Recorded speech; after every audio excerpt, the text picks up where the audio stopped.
คือสมาธิเนี่ยมันเหมือนเราเก็บเงินอ่ะวันละแบบ2 บาท3 บาท5 บาท10 บาทนั่งทีละนิดทีละหน่อยมันก็เก็บมาเรื่อยแล้วก็ที่เราบอกว่าเราแม่งใช้ความเป็นวิทยาศาสตร์ของเราอะช่างตวงวัดมาเป็นปีๆนะกว่าเราจะเชื่อว่าเราได้ตรงนั้นจริงๆและวิทยาศาสตร์วัดได้เนี่ยคือเรื่องนี้คือมันมีอยู่วันหนึ่งว่าเราก็นั่งสมาธิเหมือนเดิมเนี่ยนั่งสมาธิสวดมนต์ปุ๊บแล้วเราก็หลับเหมือนเดิมคือปกติเราจะตื่นประมาณ8:30อาบน้ำเสร็จ9 โมงเราก็ลงไปทำงานเพราะเราพักที่โรงงานเนี่ยพักที่ทำงานเนี่ยวันนั้นมันประมาณสัก8-9 โมงเลยแหละเราฝันว่าเราอยู่ในโรงงานเนี่ยแหละโรงงานสกีโรงงานเก่าแล้วมันก็มีเด็กทารกที่ไม่ได้ใส่เสื้อผ้าทารกแบบทารกคลอดก่อนกำหนดอ่ะนึกภาพออกปะที่มันจะแบบแขนมันจะประมาณแบบเล็กๆเหมือนตุ๊กตาเล็กๆอ่ะเฮ้ยเราก็แบบเฮ้ยนี่มันกุมารดีหว่าอะไรประมาณนี้คือในฝันนะในฝันแล้วก็เอามือไปแบบแบให้มันเดินเข้ามามันก็เดินเข้ามาแล้วมันก็เดินมาไต่ตามตัวเราเหมือนปีนไปตามตัวตามอะไรประมาณเนี้ยแล้วเราก็ถามว่ามาจากไหนมันก็ไม่ตอบมันก็กิ้งไปกิ้งมาแล้วก็อุ้มในฝันก็เหมือนอุ้มเล่นอุ้มไปอุ้มมาเหมือนเล่นกันอ่ะเหมือนเล่นกันถูกคออะไรประมาณเนี้ยเราก็เลยถามเนี่ยลูกใครมันก็เฉยเราก็เลยถามว่าเป็นกุมารหรือเปล่าทีเนี้ยมันบอกว่ามันไม่ใช่กุมารมันพูดนะบอกเอาแล้วไม่ใช่กุมารแล้วเป็นอะไรมันก็บอกมันก็แค่เป็นดวงจิตดวงหนึ่งอ่ะดวงจิตดวงหนึ่งเราก็ถามเอาแล้วมันแตกต่างคือเราเนี่ยมันแตกต่างจากกุมารยังไงมันก็บอกว่ากุมารที่เราเห็นทั่วไปเนี่ยคือเป็นดวงจิตเด็กบริสุทธิ์กุมารมีหลายประเภทนะแต่ไอ้กุมารที่ไอ้เด็กคนเนี้ยมันยกตัวอย่างให้เนี่ยมันคือลักษณะของคนที่ตั้งครรภ์น่ะอาจจะคลอดก่อนกำหนด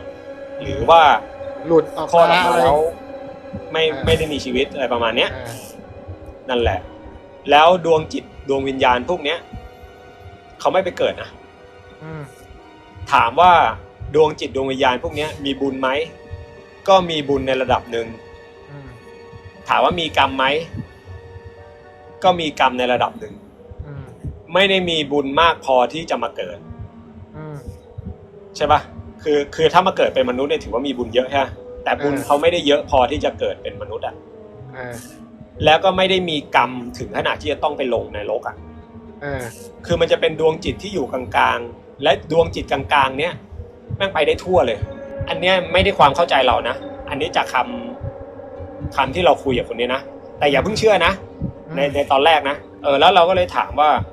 คือต่างจากกุมารยังไงมันบอกกุมารเนี่ยมันคือดวงจิตที่คนทำบุญคนละอาจจะเป็นพ่อแม่เขาหรือว่าใครก็ได้เนี่ยทำบุญถวายของอุทิศบุญส่วนกุศลให้กรวดน้ำให้นู่นนี่นั่นเนี่ยพอพวกนี้เหมือนมันได้เสบียงพวกนี้เยอะแล้วอ่ะมันก็มีพลังอันนี้คือกุมารพวกนี้มันจะมีพลังสังเกตเนี่ยถ้ากุมารวัดไหนคนไหว้ของเยอะๆคนทำบุญให้เยอะๆพวกนี้มันจะมีฤทธิ์มากคือพลังมันจะเยอะมากไอ้ดวงจิตคนเนี้ยมันบอกว่าถ้ามันเป็นลักษณะกุมารเนี่ยมันจะมีฤทธิ์มากแต่ตัวมันเนี่ยทำอะไรไม่ได้เลยคือไม่ได้มีฤทธิ์ไม่ได้มีเดชไม่ได้มีอะไรเลยอ่ะแล้วเราก็เลยถามว่าอ้าวแล้วทำไมถึงไม่มีฤทธิ์ไม่มีเดชมันบอกว่ามันไม่เคยได้กินอะไรเลยคือไม่มีใครนึกถึงเลยคือตั้งแต่จุติมาเป็นตัวมันเนี่ยไม่เคยได้บุญจากใครเลยบอกเราก็ถวายแล้วทำไมไม่ได้มันก็บอกว่าคือมันไม่ได้อ่ะมันเห็นแต่เขาได้กันแต่มันไม่ได้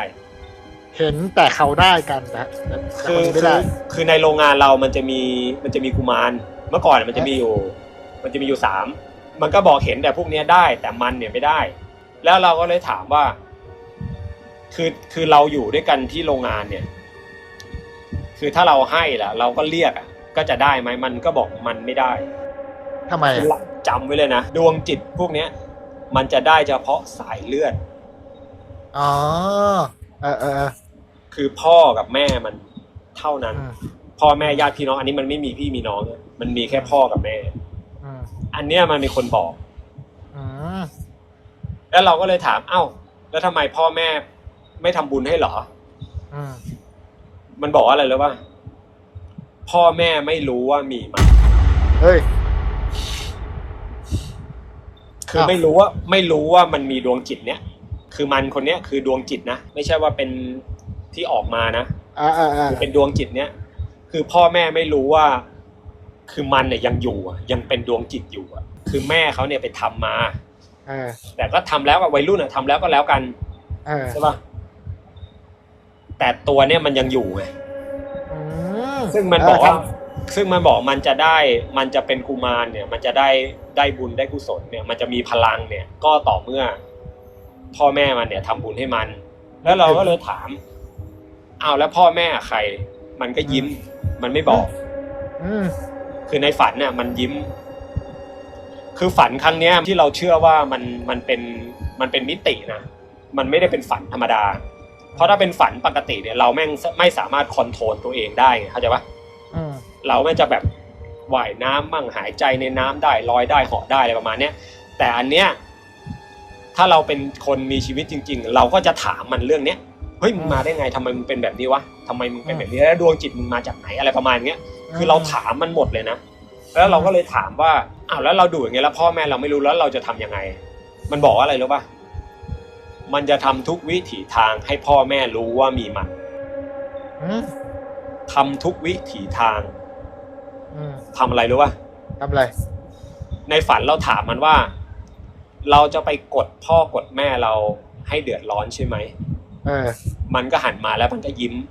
มันก็บอกมันทำได้หลอนปะล่ะขนลุกเลยเนี่ยใช่มันบอกมันทำได้แล้วมันจะทำทุกวิถีทางเนี่ยให้พ่อแม่มันเดือดร้อนเมื่อใดที่พ่อแม่มันเดือดร้อนเนี่ยคนพุทธเนี่ยเวลาเดือดร้อนไปทำอะไรทำบุญนั่นแหละมันถึงจะได้ตรงนั้นอันเนี้ยคือจากปากที่มันบอกเลยนะแล้วเราก็เลยถามว่าอ้าวแล้วคนอื่นทำไม่ได้บอกไม่ได้มันมีแค่พ่อกับแม่มันเท่านั้นที่ทำได้แล้วเราถามมันว่าในฝันนะยกตัวอย่างชื่อเอ็นนะอันนี้คือตัวอย่างนะเอ็นเนี่ยคือลูกน้องที่อยู่ในโรงงานเราเนี่ยแหละแล้วในฝันเนี่ยเราก็ไม่รู้คิดยังไงมาคิดถึงเรื่องว่าเป็นมันเนี่ยผู้ชายนะลูกน้องเราเนี่ยเป็นผู้ชายเราก็เลยถามว่าเราเนี่ยเป็นลูกของไอเอ็นคนนี้ใช่ไหมมันไม่พูดมันก็หันมาแล้วมันก็ยิ้มเราก็รู้แล้วว่าแบบแม่ง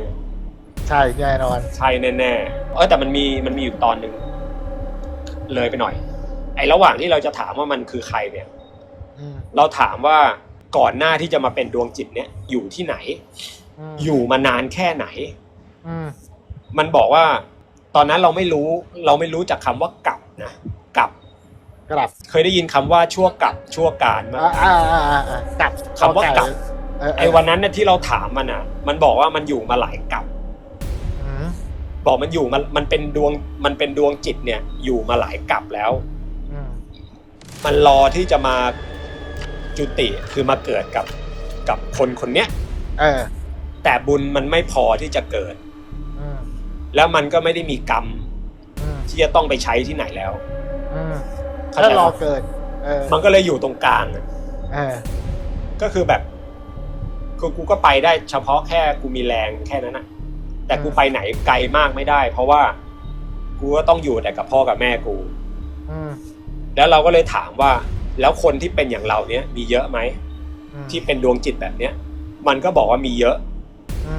ะมากแล้วเราในฝันเราก็เลยอุ้มจับนู่นจับนี่อุ้มไปอุ้มมาอุ้มไปอุ้มมานู่นนี่นั่นอะไรประมาณเนี้ย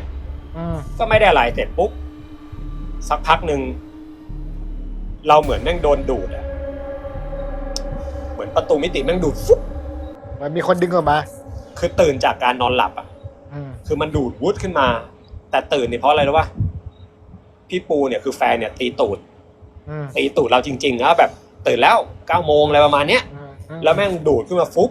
แล้วตอนนั้นคือธรรมดาคนตื่นเนี่ยมันจะงงเงียใช่ไหมแต่จังหวะนั้นเราตื่นมาด้วยความโมโหเราก็ดันตัวขึ้นมาแล้วบอกเราก็หันไปบอกแฟนแบบกูคุยอยู่มึงไม่รู้เหรอเนี่ยกูคุยอยู่คือแฟนคือเราก็โมโหว่าเรายังคุยไม่จบเลยแฟนก็ตกใจว่าแบบเฮ้ยกูก็ปลุกมันดีๆทำไมมันต้องโมโหเราก็เลยแบบว่ามันค้างคือประมาณแบบ แม่งกูคุยอยู่ดิกูยังคุยไม่รู้เรื่องเลยมึงจะเรียกกูทำไมอะไรประมาณเนี้ยแฟนก็ตกใจแล้วเราก็ตั้งสติได้ก็ก็ลงมาอาบน้ำอันนี้เข้ามาสู่โหมดของความเป็นจริงเลยฮะเราก็ลงมาอาบน้ำเสร็จปุ๊บ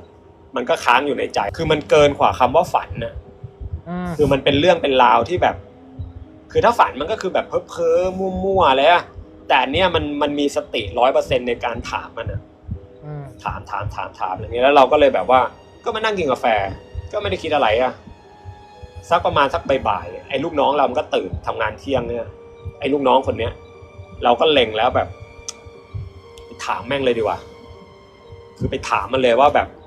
จะได้รู้ว่ากูเนี่ยมโนกูมโนหรือว่าแม่งคือเรื่องจริงเราก็เลยเรียกว่าเฮ้ยเอ็นมานี่ดิมันก็เดินมาไอเราก็น่าเครียดเลยมันก็คิดว่าเราจะเรียกมันไปด่าบอกมันได้คุยถามแล้วคุยแล้วหน่อยดิพูดคำว่าทำแท้งแล้วไปทำมันพี่พูดกันไป2 รอบแล้วเนี่ยโอเคเราก็เลยถามว่าเอาออกมาดีกว่าเอ็นมึงไปทำมาป่าวะมึงเคยพาผู้หญิงไปทำมาป่ะมันก็ทำหน้าแบบเลิกลักแล้วประมาณแบบคือไอ้น้องคนเนี้ยมันสนิทกับเรานะก็คือมันคือเด็กข้างบ้านเราอ่ะคือสนิทแบบรอชื่อพ่อชื่อแม่ได้ไม่โกรธอ่ะมันก็แบบว่าใครบอกพี่อะครับเราก็เลยบอกว่ากูรู้ลูกมึงมาบอกกูมันก็แบบครับมันพูดแค่เนี้ยแล้วตอนนั้นน่ะเราไม่รู้คิดอะไรเว้ยแล้วเราพูดว่าอะไรแล้ววะมึงทำมา2 คนด้วยแต่ตอนนั้นไม่รู้นะคือไม่รู้นะแม่งขับแล้วแม่งหน้าเสียแม่งเดินไปเลยเราก็นั่งนึกในใจว่าแบบไอ้แล้วกูไปรู้ได้ไงแม่งทำ2 คนแล้วพี่รู้ได้ไงใช่ป่ะเราก็แบบแล้ว2 คนเนี่ยผู้หญิงคนหนึ่งนะแต่ละคนที่เราเจอเนี่ยผู้ชายนะแล้วเราก็ดีใจว่าแบบโอ้โหแบบเชี่ยเราแม่งแบบไอ้ผลจากการที่เราทำสมาธิเยอะๆเนี่ยมันก็ไปออกดอกออกผลตอนเรานอนอ่ะมันก็แบบเหมือนจิตเรามันละเอียดขึ้นอ่ะตอนนอนมันก็ละเอียดไปอ่ะมันก็ไปเจอนู่นนี่นั่นอะไรประมาณนี้เราก็ดีใจอ่ะเราก็ไม่ได้คิดอะไรแล้วมันก็ตอนบ่ายๆมันก็เดินมาอีกทีบอกพี่แล้วไอ้เนี้ยไอ้เด็กคนเนี้ยมันว่ายังไงบ้างครับเราก็เลยบอกไม่ได้ว่าอะไรมึงก็ไปทำบุญแล้วกันเราก็เชิงแบบรุ่นใหญ่มึงก็ไปทำบุญแล้วกันแต่ในใจยังตื่นเต้นอยู่ตรงชิ้นไม่ตรงว่ะแล้วก็แบบมึงก็ไปทำบุญแล้วบอกครับเดี๋ยวผมจะไปทำบุญครับนู่นนี่นั่นอะไรปุ๊บอันนี้1 วิทยาศาสตร์ใช่ไหมอาจจะเดาว่าแบบเฮ้ยแม่งเดาถูกว่าไอ้นี่มันไปทำมาอะไรประมาณเนี้ยอันนี้คือ1 วิทยาศาสตร์นะอันนี้อาจจะไม่100%อาจจะแบบเหมือนเราส่งเดทไปแล้วมันถูกแล้ววันจันทร์เนี่ยเราก็อาบน้ำแต่งตัวเราก็ลงมาเดินลงมาจากออฟฟิศข้างบนลงมาเสร็จปุ๊บแล้วไอ้เนี่ยจังหวะมันก็เปิดประตูเข้ามาที่โรงงานพอดีใช่ไหมเปิดประตูปุ้งเราก็เดินลงมาเสร็จปุ๊บเราก็เห็นมันเดินเข้ามาแล้วก็ไม่ได้คิดอะไรเราก็เดินตามตูดมันเราเห็นเด็กเดินจับชายเสื้อมันเด็ก2 ขวบตัดผมเกรียนสั้นตัดผมแบบรองทรงสั้นอ่ะเด็กผมยาวหน่อยแล้วตัดรองทรงสั้นเดินจับชายเสื้อมันใส่ชุดนอนสีเขียวอ่อนชุดนอนเด็กอ่ะเสื้อเชิ้ตกางเกงชุดนอนอ่ะชุดนอนเด็กสีเขียวอ่อนมีปกอ่ะแล้วก็ตรงปกกับตรงกระดุมเนี่ยขีดเป็นลายขีดเป็นเส้นขาวอ่ะ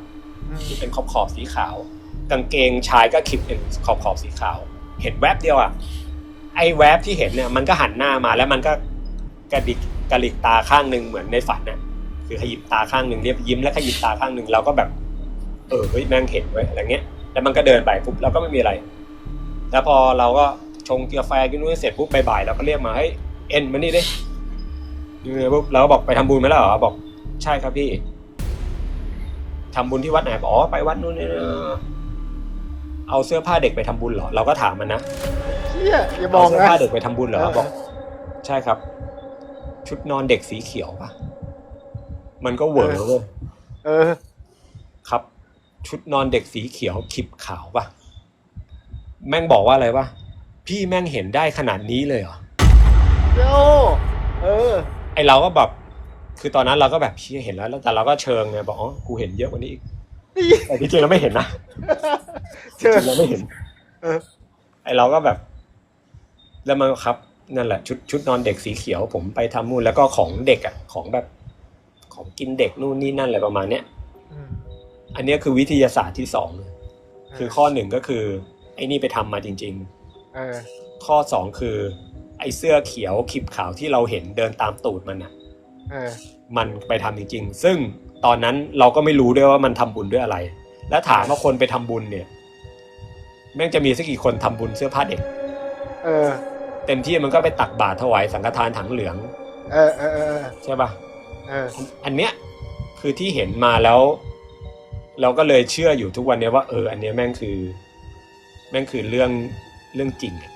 ที่มันเกิดกับตัวเองก็เลยรู้ว่าพอพักหลังเนี่ยเทิร์นโปรเป็นอาจารย์แล้วอ่ะคือแม่งก็จะรู้ว่าใครเนี่ยไปทำมาผู้หญิงคนไหนเนี่ยไปทำคือรู้ด้วยถ้าไม่ได้กลางดวงดูนะสมมุติถ้าไม่ได้แบบกลางดวงวันเดือนปีเกิดเนี่ยคือบางทีวันเดือนปีเกิดแม่งบอกได้ว่าทำขนาดนั้นเลยเหรอใช่คือว่าในวันเดือนปีเกิดที่กลางมาคนนี้ทำคือเราบางทีแบบดูผู้หญิงแบบผู้หญิงระดับสูงอะดูดวงอะนะเป็นแบบเป็นข้าราชการระดับสูงเนี่ยมีอายุแล้ว60เหมือน50กว่าจะเกษียณแล้วเงี้ยกลางดวงมาปุ๊บเลยเราถามคำแรกเลยคือถ้าแม่นเนี่ยก็จะดูต่อแต่ถ้าไม่แม่นนี่ก็จะไม่ดูเราก็เลยถามว่าเนี่ยสมัยสาวๆเนี่ยเคยทำใช่ไหมครับเขาก็พอเขาหยุดปึ๊กเรารู้เลยว่าทำแต่เราพูดไม่ใช่ว่าพูดต่อหน้าคนนะคือดูกัน2คนไม่แล้วเขาถามมีอะไรหรือเปล่าครับอาจารย์บอกไม่ใช่ผมแค่เช็คดูว่าผมดูแม่นหรือเปล่าผมกลัวตั้งดวงผิดเขาก็กันแหละก็บอกอ๋อสมัยสาวๆมันก็ต้องมีบ้างอะไรประมาณเนี้ยอันนี้คือในดวงนะอันนี้คือในดวงนะแต่บางคนในช่วงจังหวะที่เราสมาธิดีๆเนี่ยสมาธิดีๆนี่หมายถึงว่าเราอาจจะแบบสมมุตินะช่วงเข้าพรรษานี่แบบนั่งสวดมนต์ไหว้พระทำสมาธิต่อเนื่องเนี่ยคือบางทีเนี่ยคนนี้เดินมาเนี่ยคือเรามีความรู้สึกเลยว่ามีคนตามเป็นดวงจิตเนี่ยมาบางคนเนี่ยใหญ่บังไงบังอ่ะพี่ชื่อเลยอ่ะไม่มีหลายบังไอ้บังรุ่นน้องเนี่ยมันเห็นมันคือมันได้สมาธิอ่ะมันเป็นมุสลิมนะมันได้สมาธิซึ่งมันเห็นได้เลยว่าเด็กคนเนี้ยอยู่ตรงไหนของตัวผู้หญิงคนนั้นนะเฮ้ยเบอร์นั้นเลยเหรอคือมันเป็นอิสลามนะแต่มันสามารถทำสมาธิแล้วเห็นเบอร์นั้นเราเห็นไม่ได้เท่ามันเห็นว่าแบบอยู่ตรงไหล่อยู่ตรงเอวอยู่ตรงหัวเข่าแล้วถามว่าแล้วเราไม่ได้มโนเหรอบอกผมก็ถามเขาดิพี่ว่าปวดไหล่ไหมก็บอกปวดไหล่ข้างซ้ายไหมปวดบางคนมาเห็นอยู่ตรงเอวแล้วเราก็เลยถามว่าเห็นเป็นไงเห็นเป็นเด็กเลยบอกไม่ใช่พี่เห็นเป็นมันจะเป็นเงาดำๆอยู่ตรงเนี้ยก็จะถามเขาว่าปวดสะโพกด้านซ้ายใช่ไหมบอกใช่แล้วมันก็เช็คอย่างเงี้ยมาเป็น10คนนะจนมันรู้ว่าไอ้สิ่งที่มันเห็นเนี่ยไม่ได้มโนไงผมเพิ่งรู้เนี่ยว่ามันเป็นเบอร์นั้นแหละคืออย่างที่บอกคือของพวกนี้มันคือถ้าไม่รวมว่าของเก่านะของเก่าหมายถึงว่าอดีตชาติที่แล้วอาจจะเกิดเป็นพระเกิดเป็นนู่นนี่นะอะไรประมาณเนี้ยแล้วก็มาฝึกอีกหน่อยได้แต่เราเนี่ยคือแม่งได้เพราะนั่งเอาเองเลยคือเราได้เยอะมากนะคือรายละเอียดมันเยอะมากอ่ะทั้งระลึกชาติเจอผีคุยกับผีเป็นเนี่ยคุยกับผีเข้าคนแบบคุยกันรู้เรื่องเนี่ยคือมันเจอมาเยอะมากนะจนเราไอความที่แบบเฮ้ยแม่งไม่มีหรอกเมื่อก่อนเนี้ยเฮ้ยแม่งไม่มีหรอกพวกนี้แม่งคิดไปเองมโนนู่นนี่นั่นอย่างเงี้ยจนเราเข้าใจว่าคือมันมีแต่จังหวะที่มึงจะเจอเนี่ยหรือว่ามึงจะไม่เจอเนี่ยมันอยู่ที่จังหวะไหนแล้วเวลาเจอเนี่ย จะซวยหรือว่าจะโชคดีเนี่ยมันก็ขึ้นอยู่กับจังหวะของตัวเอง คือคนเราเนี่ยคือมนุษย์แต่ละคนเนี่ยมันมีฟังก์ชันเนี่ย อืม อย่างเราอะอย่างพี่เนี่ยก็เป็นฟังก์ชันหนึ่งเนี่ยยกตัวอย่างเหมือนพี่อาจจะเป็น Samsung Hero ที่แม่งถ่ายรูปไม่ได้อะ พอดีแม่งเป็นแบบเป็น Apple น่ะเล่นแอปอะไรก็ได้อย่างเงี้ยแต่วันดีคืนดีพี่แม่งอยากจะเทิร์นโปรให้ถ่ายรูปได้อะให้นั่งสมาธิให้ตายก็ถ่ายรูปไม่ได้ เพราะว่ากูมันเป็นแค่Samsung Hero ใช่ป่ะ เข้าใจ แต่ถามว่าคนเรามันจะรู้ฟังก์ชันตัวเองจากอะไรอะถ้าไม่ปฏิบัติอะถ้าสมมติเราตัดต่อเก่งอย่างเงี้ยเราเคยคิดไหมเฮ้ยว่าเราตัดต่อเก่ง อืม ไม่เคยหรอกนอกจากเฮ้ยเราลองตัดต่อดูแม่งใช่เว้ยใช่ลองทำดูเฮ้ยโอ้โหแม่งทำได้เว้ยเฮ้ยมาจัดรายการดูเฮ้ยคนแม่งฟังเว้ย อืม อย่างเงี้ย ก็ลองดู ฝรั่งเขาเรียกอะไรบอลทูบีอ่ะ คือคนเราอ่ะมนุษย์คนหนึ่งมันเกิดมาเพื่อสิ่งหนึ่งเลยที่มันสำคัญนะแต่ถ้าเราถามว่าไอความเป็นมนุษย์เนี่ยอย่างนักทฤษฎีหลายๆอย่างเนี่ยชองปองซาร์สเขาก็บอกว่าคือคนเนี่ยมันไม่ได้มีข้อจำกัดคือเราจะทำอะไรก็ได้ คือความเป็นอิสระของปัจเจกชนเราอยากจะเป็นนู่นเป็นนี่เราทำได้หมดแต่ถามว่าจริงๆแล้วเนี่ยคือทำได้นะแต่มันทำได้ดีหรือเปล่ามันใช่หรือเปล่าคือบางทีเนี่ยมนุษย์เนี่ยแม่งคือจิตวิญญาณที่มันถูกถ่ายทอดมาเป็นรุ่นเป็นรุ่นยกตัวอย่างอย่างยายศรีที่เป็นปอบอ่ะทำไมเขาทางบ้านเขาต้องผูกคอตายอ่ะเข้าใจปะทำไมเขาต้องเป็นบ้าเดี๋ยวทำไมพี่สาวเขาต้องผูกทำไมหลานเขาต้องผูกทั้งที่3คนเนี่ยอยู่กันคนละที่นะแล้วปัญหาที่เกิดแต่ละคนก็คนละปัญหานะอย่างเงี้ยอันนี้คือแค่ยกตัวอย่างนะแต่บางเรื่องบางอย่างเนี่ยมันมีเยอะอะที่เราไปเจอที่เราเนี่ยมันก็คือพยายามไม่มโนไงถามสักเรื่องเรื่องที่อะไรนะคนจีนไม่เคยเจอผีแล้วเจอผี ใช่ เรื่องเนี้ยผมชอบ